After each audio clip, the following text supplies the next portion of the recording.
গোসল করেছেন, গোসল করার পরে ড্রেস পোশাক বদলেই বলেছেন মা বাচ্চাই, বিবিকে বলেছেন বাদ দেওয়ার জন্য, কিন্তু আজকে আপনার গোসল হয়েছে, তিনটি কাপড় আপনাকে পরিধান করে দেওয়া হয়েছে, কিন্তু ঘরে ঢোকার কোন সুযোগ না। সন্তান যখন, বাবা যখন মারা যায়, ছেলেরা তখন এক টেবিলে বসে ফয়সালা করে জানাজার টাইম কখন দেওয়া হবে, গোসল কে করাবে, কখন করাবে, সিদ্ধান্ত নেই।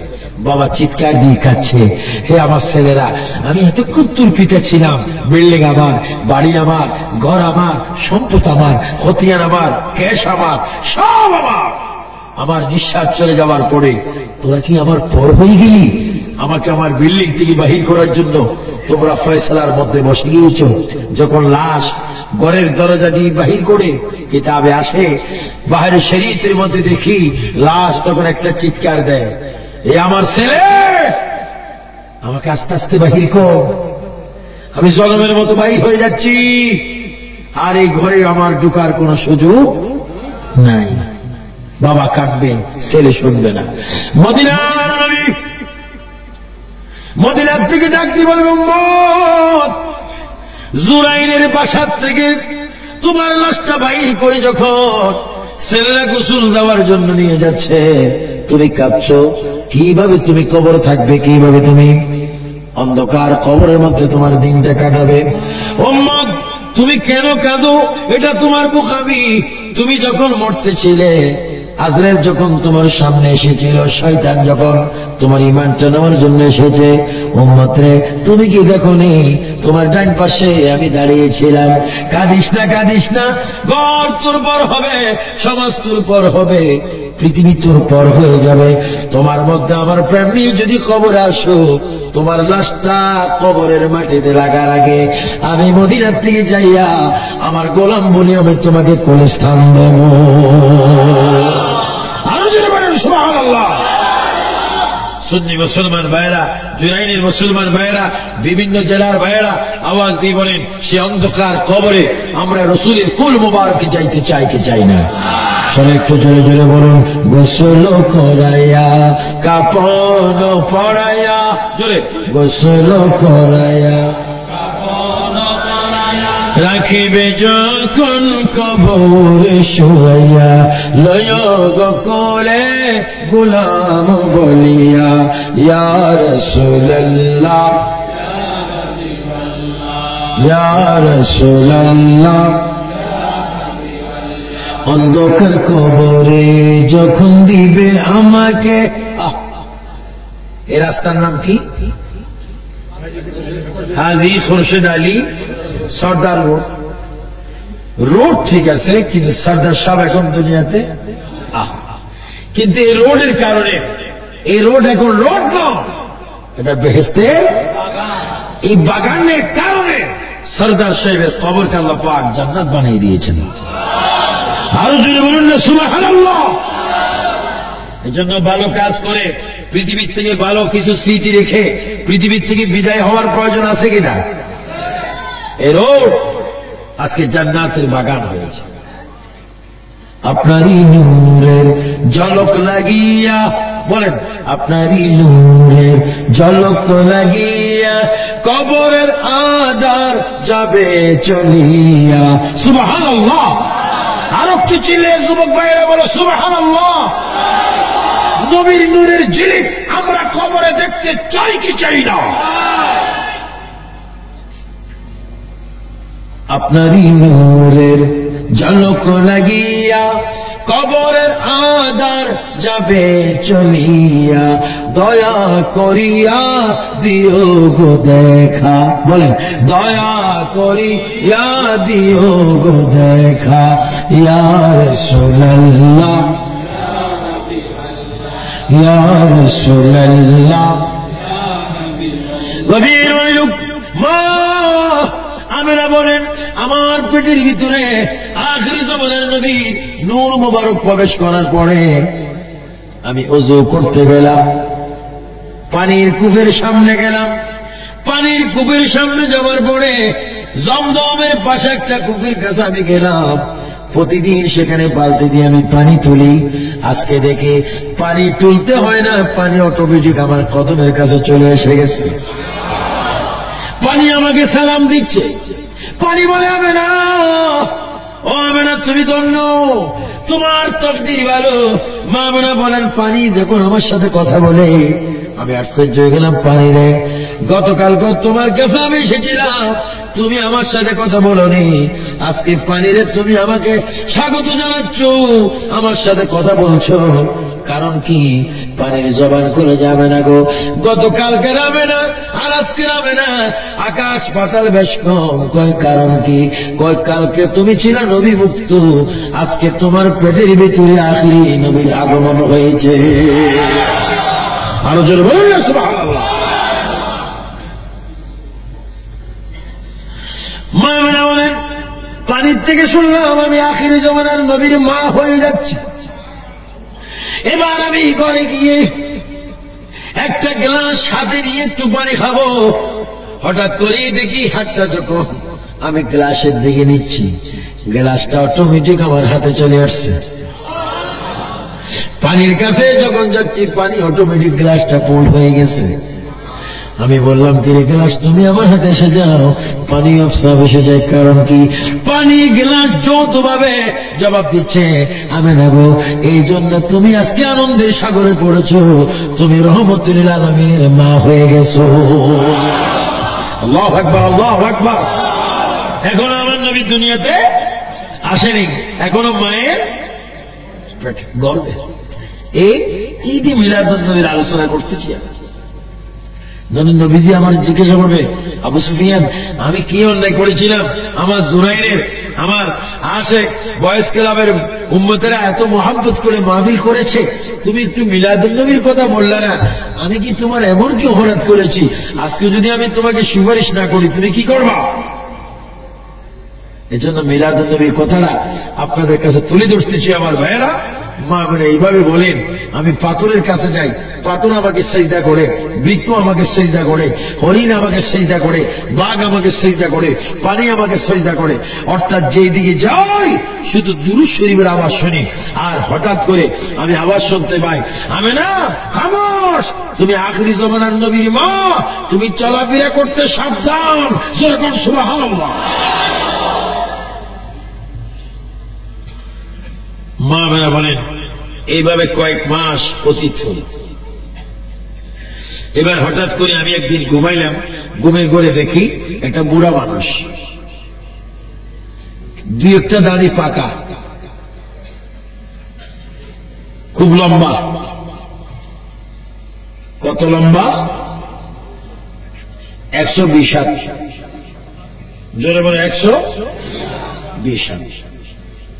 120 হাত বাদ দেন, শুধু 10 হাতওয়ালা মুসলমান একজন যদি এখানে আসে, আপনার থাকেন বা না থাকেন, আমি কিন্তু তোতা লাগিয়ে উঠব। কারণ জীবন বাঁচান।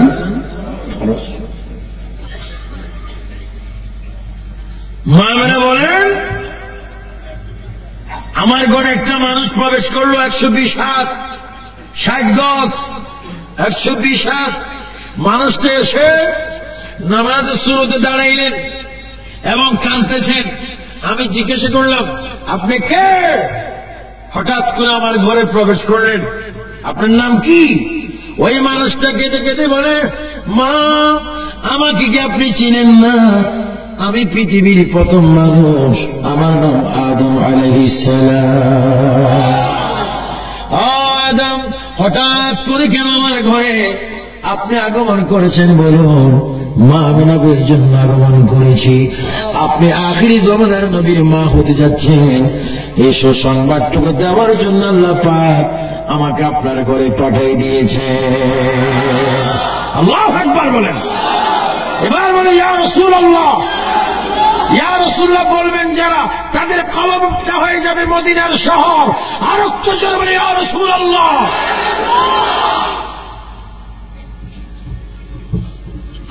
মা আমেনা বলেন, আদম আলাইহিস সালাম চলে গেলেন।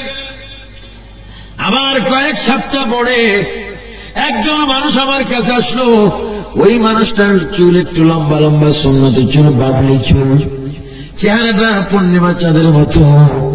আমি জিজ্ঞাসা করলাম, আপনি কে, আপনার নাম কি? মা, আমাকে কি আপনি চেনেন না? আমি মুসলমান জাতির পিতা, আমার নাম ইব্রাহিম খলিলুল্লাহ।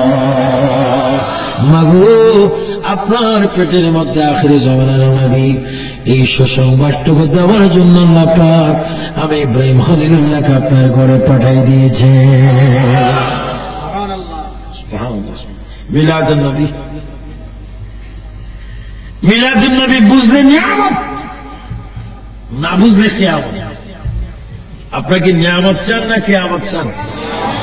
আওয়াজ বুঝে যায় কিয়ামত কিছু কিছু চান।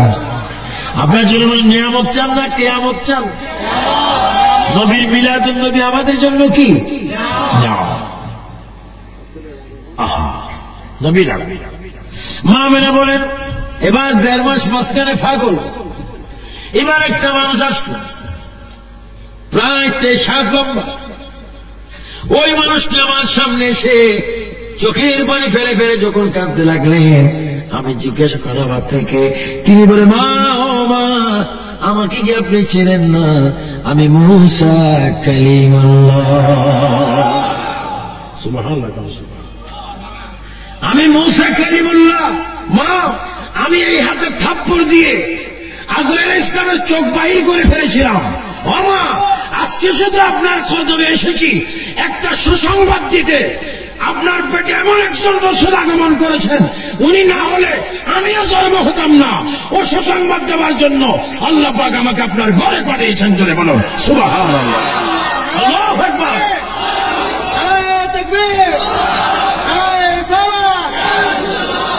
আল্লাহু আকবার। আল্লাহু আকবার।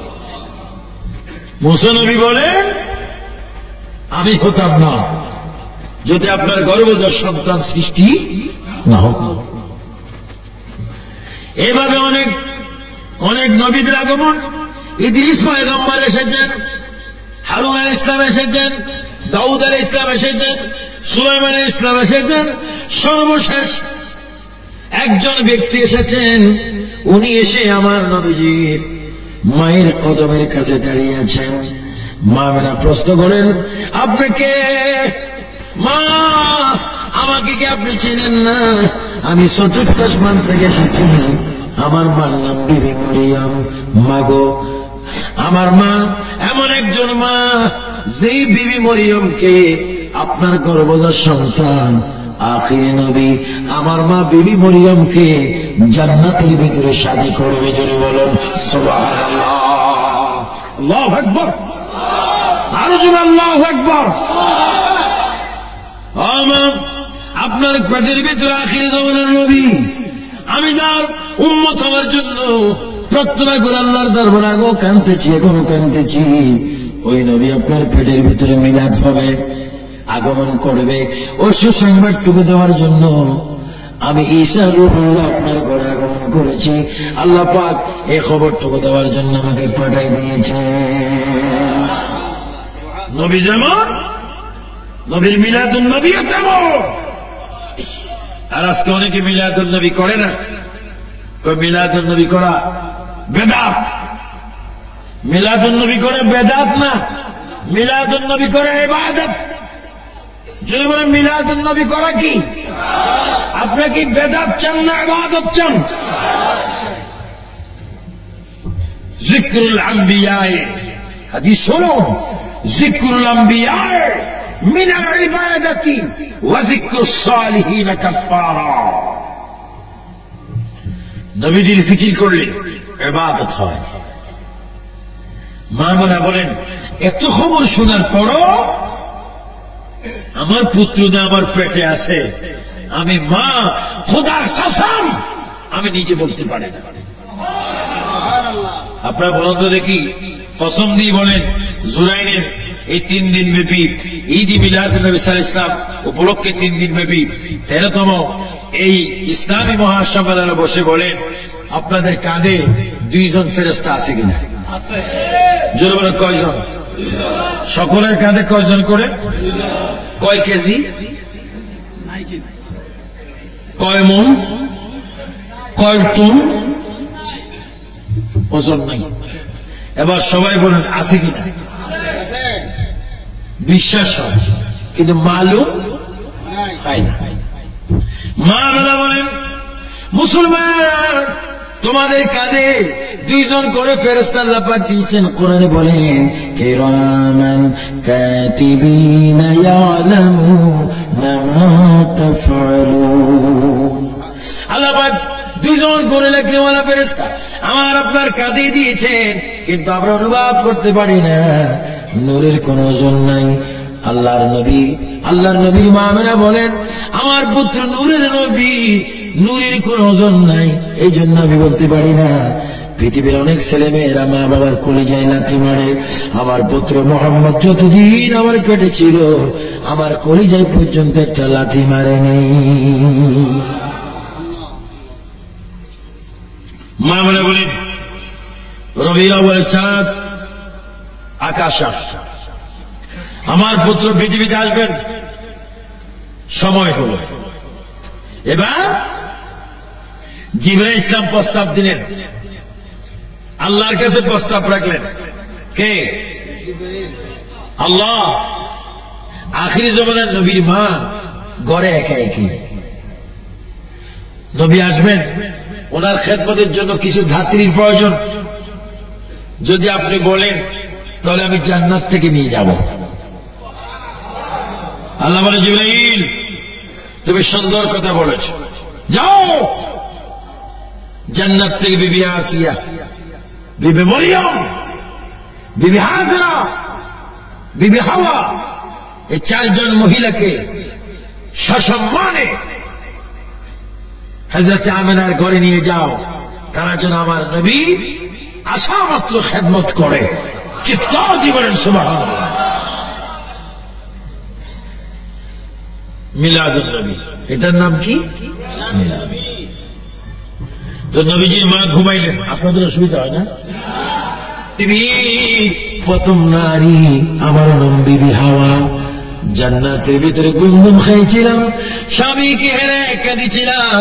ও মা, যে নবীর নামে রসুলায় দোয়া কবুল হয়েছে, ওই নবী কিছুক্ষণ পরে দুনিয়াতে আসবে। মাগো, ওই নবীর খেদমত করার জন্য আল্লাহ পাক আমি বিবি হাওয়াকে আপনার খেদমতে পাঠাই দিয়েছে। আপনাকে আমি বিবি মরিয়ম, আপনার পরিচয় কি? আমি ঈসা নবীর মা, আমি মরিয়ম আপনার খেদমতের জন্য এসেছি। আপনি কে? আমি বিবি হাজেরা। আপনার পরিচয় কি? ইব্রাহিম ও খলিলুল্লাহর বিবি, ইসমাইল ও জবিউল্লাহর মা। আমি আপনার খেদমতে এসেছি। চতুর্থ নম্বরের মহিলাটা বেশি বেশি কাঁদতেছে। আপনার নাম কি? কাঁদছেন কেন? মা, আমি এই জন্য কাঁদছি, আমার নসিব ভালো গো মা। আমি ফেরাউনের পরিবার, আমার নাম আসিয়া, আমি আজকে ধন্য হলাম গো মা, আখিরি নবীর খেদমত করার সুযোগ পেয়ে। জুড়ে বলুন সুবহানাল্লাহ।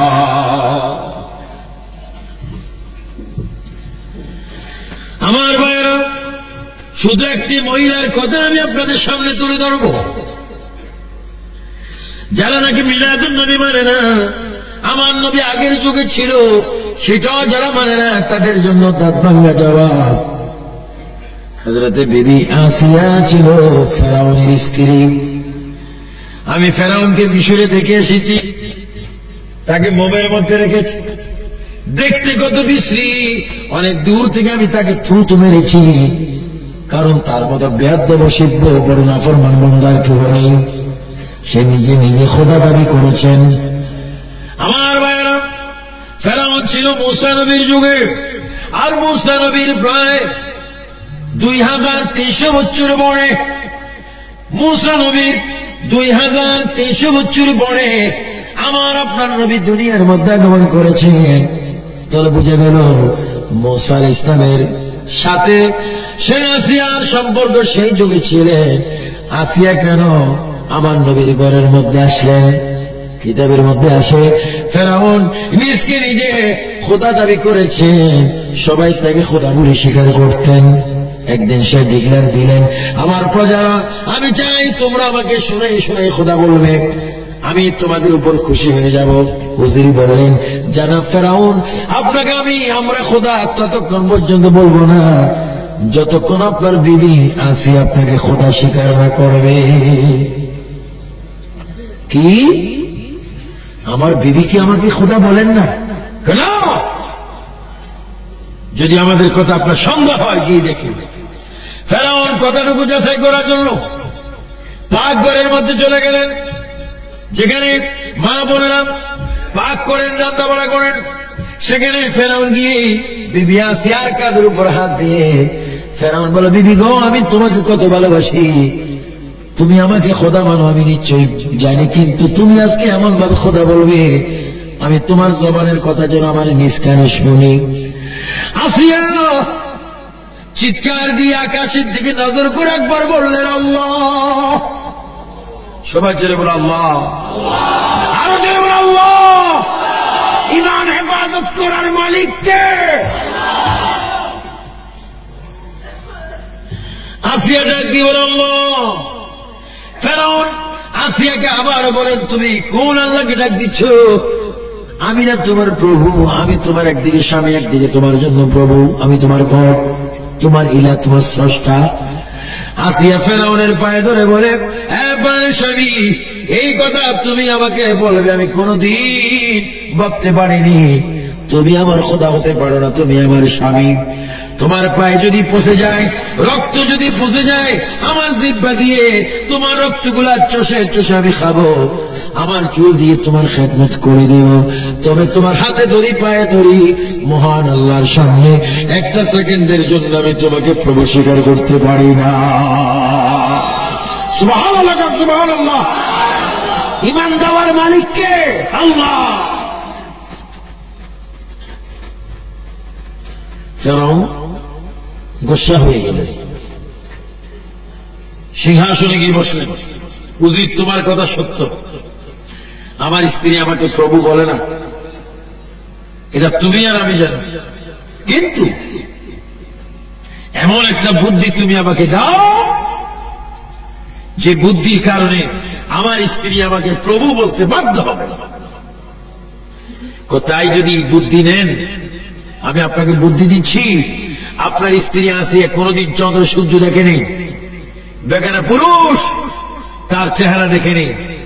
তাকে যদি হাজারো মানুষের সামনে উলঙ্গ করতে পারে, তার লজ্জার স্থান সে রক্ষা করার জন্য আপনাকে খোদা বলে দেবে।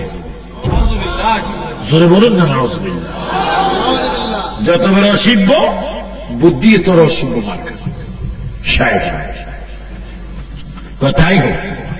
ফেরাউন কয়েকজন মানুষ পাঠাই দিলেন আসিয়ার কাছে, যাও নিয়ে আস। মার জন্য বোধ কিতাবে দেখ। ফেরাউন কয়েকজনকে পাঠাই দিলেন, এই বেগানা পুরুষ গড়ি আসিয়ার হাতে ধরলেন, পায়ে ধরলেন, চুলে ধরলেন, মাথার উপর করে সিংহাসনে নিয়ে আসলেন। নিয়ে আসার পরে ফেরাউন ডাক দিয়ে বলে, আসিয়া এখনো সময় আছে, তুমি আমাকে প্রভু বলে স্বীকার করো, আল্লাহ বলে স্বীকার করো। আসিয়া ডাক দিয়ে বলে, স্বামী গো, তুমি আমার মালিক দুঃখ বুঝলে না, তুমি এই সিংহাসনের মালিক নও, আল্লাহ পাক এই সিংহাসনের মালিক। এই কথা বলার পরে দুষ্ট ফেরাউন ইশারা দিলেন ওই ফেরাউনের দরবারে, ফেরাউনের সেই সিংহাসনের সামনে ওই বেদিনরা শয়তান আসিয়ার শরীর থেকে কাপড়গুলা খুলে নিলেন। কাপড়গুলা খুলে যখন নিচ্ছেন, আসিয়া একটা চিৎকার দিয়ে বলে, আল্লাহ, তুমি আমার ইজ্জত রক্ষা করো। আল্লাহ পাক বলে, জিবরাইল, ও জিবরাইল, আর দেরি করিস না, জান্নাত থেকে একটা শাড়ি নিয়ে যা। আসিয়ার গায়ের মধ্যে শাড়িটা পরিধান করে দিতে। যারা ইমানদার তারা দেখবে আসিয়ার গায়ে পোশাক, আর যারা বেঈমান তারা দেখবে আসিয়া উলঙ্গ অবস্থা। তারপর আসিয়া প্রভু স্বীকার করে না। এবার চুলের মধ্যে ধরে মাটির মধ্যে টেনে টেনে সিংহাসনের পিছনে নিয়ে গেলেন। সিংহাসনের পিছনে নিয়ে আবার প্রস্তাব দেওয়া হলো, আসিয়া গো, জীবন যদি তুমি ভিক্ষা চাও, ফেরাউনকে তুমি খোদা এখনো সমাজে স্বীকার করো। আসিয়া বলে, আমার জীবন যাবে, আমি আল্লাহর সামনে আমার স্বামীকে আমি কখনো প্রভু বলতে পারি না। এবার দুষ্ট লোক আসিয়াকে উলঙ্গ করে, দুই হাত দুই দিকে টান দিয়ে বড় একটি গাছের সাথে দুই হাতের তালুর মধ্যে দুইটা বড় বড় জলি যখন ফেরাক মারিয়া দিলেন, দুই পায়ের তালুর মধ্যে যখন দুইটা প্যাক মেরে দিলেন, এবার হাত পাও টানা দিয়ে গাছের মধ্যে লটকি যখন রেখেছেন, কলিজা বরাবর একটা তীর যখন মারার জন্য এসেছে, আসিয়া আকাশের দিকে চিৎকার দিয়ে বলে, আল্লাহ, আখিরি জমানার নবীর উসিলা আমার ইজ্জত রক্ষা করো। এই কথা যখন আসিয়া ডাক দিয়ে যখন বললেন, আসিয়া বলে, আমি দেখতে পেলাম, হঠাৎ করে দেখি নূরের একজন মানুষ আমার শরীরের মধ্যে হাত বুলিয়ে দিচ্ছে, আর আমি দেখতেছি ওই মানুষটা আমাকে বলে, আসিয়া, এখন আমি দুনিয়ার মধ্যে আসি নেই, আমি আখিরি পয়গম্বর মুহাম্মদুর রাসূলুল্লাহ সাল্লাল্লাহু আলাইহি ওয়াসাল্লাম, তোমার যন্ত্রণা সহ্য করতে পারি না, এই জন্য তোমাকে আমি মুছে দিয়ে গেলাম। আমার মা আমার পেট থেকে যেই দিন আমি দুনিয়াতে যাব, ওই মায়ের ঘরে তোমার আমার সাক্ষাৎ হবে। জোরে বলুন সুবহানাল্লাহ, আল্লাহু আকবার।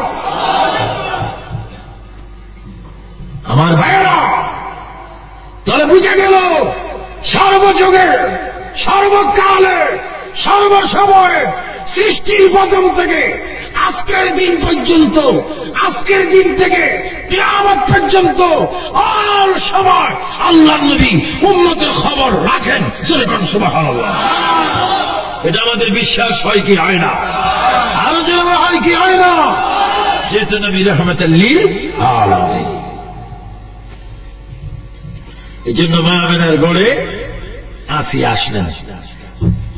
আসিয়া এসে, মরিয়ম এসে, হাজরা এসে, মা হাওয়া এসে খেদমত শুরু করলেন। কি? কেউ পা মালিশ করে, কেউ মাথার তালু মালিশ করেন, কেউ পাখা করেন, কেউ পেটে মালিশ করেন। চার মহিলা মা আমিনার খেদমতে লেগে গেলেন।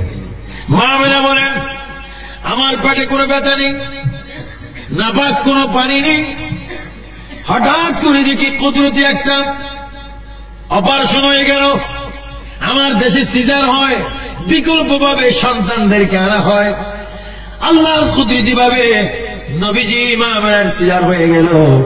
কুদরতি অপারেশন যখন হয়ে গেল, মা আমিনা বলেন, আমি দেখতে পেলাম জান্নাতের পোশাক পরিধান অবস্থায় আমার পেট থেকে উম্মতি বলে বলে সিজদা অবস্থায় আমার পেট থেকে আখির জামানার নবীর মিলাদুন নবী হয়ে গেল।